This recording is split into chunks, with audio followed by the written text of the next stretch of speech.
کیا کہ ضیاء الحق کا دور تھا، وہ جنوبی پنجاب کے دورے پہ جب نکلا ہیلی کاپٹر پہ تو چلتے چلتے ایک ایسے علاقے کے اوپر سے گزر رہا تھا جہاں فصلیں ہی فصلیں تھیں، قریب کوئی بڑی آبادی نہیں تھی۔ تو جب ان فصلوں سے گزر رہا تھا تو ہیلی کاپٹر میں بیٹھا انجینئر کہنے لگا کہ یہاں پہ کوئی خرابی پیدا ہو رہی ہے ہیلی کاپٹر میں، اور ایسا نہ ہو کہ ہیلی کاپٹر گر کے تباہ ہو جائے۔ اگر آپ کی اجازت ہے تو ہم ہیلی کاپٹر ان فصلوں میں اتار کے تو کوئی فنی خرابی دور کرنے کے لیے کوئی کوشش کر لیں۔ تو جنرل ضیاء الحق نے کہا کہ ٹھیک ہے، آپ کوشش کریں۔ تو فصلوں میں ہیلی کاپٹر کو اتار دیا گیا، کمانڈوز تھے اور SSG والوں کا پہرا تھا، وہ لوگ ساتھ سفر کر رہے تھے، وہ بھی اترے، جنرل ضیاء بھی اترا۔ اب نیچے اتر کے ایک سائڈ پہ ہو گئے، کھڑے ہو گئے تاکہ اتنی دیر میں ہیلی کاپٹر کو ٹھیک کر دیا جائے۔ سامنے دیکھتے ہیں کہ ایک جھونپڑی ہے کھیتوں کے اندر، عام طور پہ کھیتوں میں جھونپڑی ہوتی ہیں تاکہ کھیتوں کا حساب کتاب سیدھا کیا جائے، وہاں پہ ایک آدھ بندہ رہتا ہے، فصلوں کو کوئی جانور نقصان نہ پہنچائے۔ تو انہوں نے کہا یہ جھونپڑی کے قریب دیکھو کوئی ہے بھی صحیح یا نہیں۔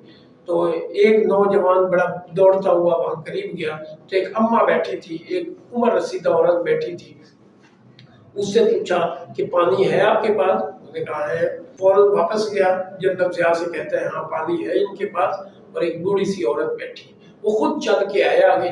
جب آگے آئے تو بوڑھی عورت سے ملے اور کہنے لگے کہ آپ مجھے جانتی ہو میں کون ہوں؟ اس نے کہا مجھے تو پتہ ہی نہیں ہے کون ہو آپ۔ پھر اس نے کہا ہمیں پیاس لگی ہے، پانی پلائیں، اس نے پانی دے دیا۔ پھر کہتی ہے اماں کوئی میرے لائق ہے تو بتاؤ۔ اس نے کہا کوئی بھی نہیں، ہمارا بڑے اچھے دن گزر رہے۔ تو پھر کہنے لگا کہ میں پاکستان کا بادشاہ ہوں، میرے لائق جو ہے میں پورا کرنے کے لیے تیار ہوں۔ اس نے کہا اچھا آپ بادشاہ ہو، آپ پورے سربراہ ہو؟ کہتے ہیں ہاں میں ہوں۔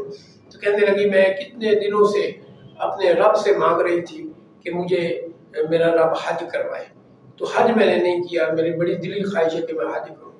تو جنرل ضیاء اسی وقت سوچ میں پڑ گیا کہ یہی وجہ تھی ہمارے ہیلی کاپٹر کے خراب ہونے کی، کہ میرے رب نے آپ کی اس خواہش کو پورا کرنا تھا اور مجھے آپ تک پہنچانا تھا۔ آپ تو نہیں آ سکتی، میں تو آ سکتا ہوں، دیکھو میرے رب نے آپ کے پاس پہنچا دیا۔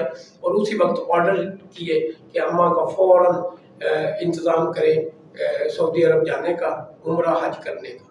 تو اسی وقت اس کا انتظام کیا جانے لگا، اور کچھ ہی دنوں کے بعد وہ عازمین حج کے لیے روانہ ہو گئے۔ کہنے کا مطلب ہے جب رب سے مانگو گے، کوئی وسائل نہیں، کوئی اس کا واضح طور پہ کوئی چیز نظر نہیں آ رہی ہوتی، لیکن پھر بھی میرا رب اس پر قادر ہے کہ اس کو پوری کرے۔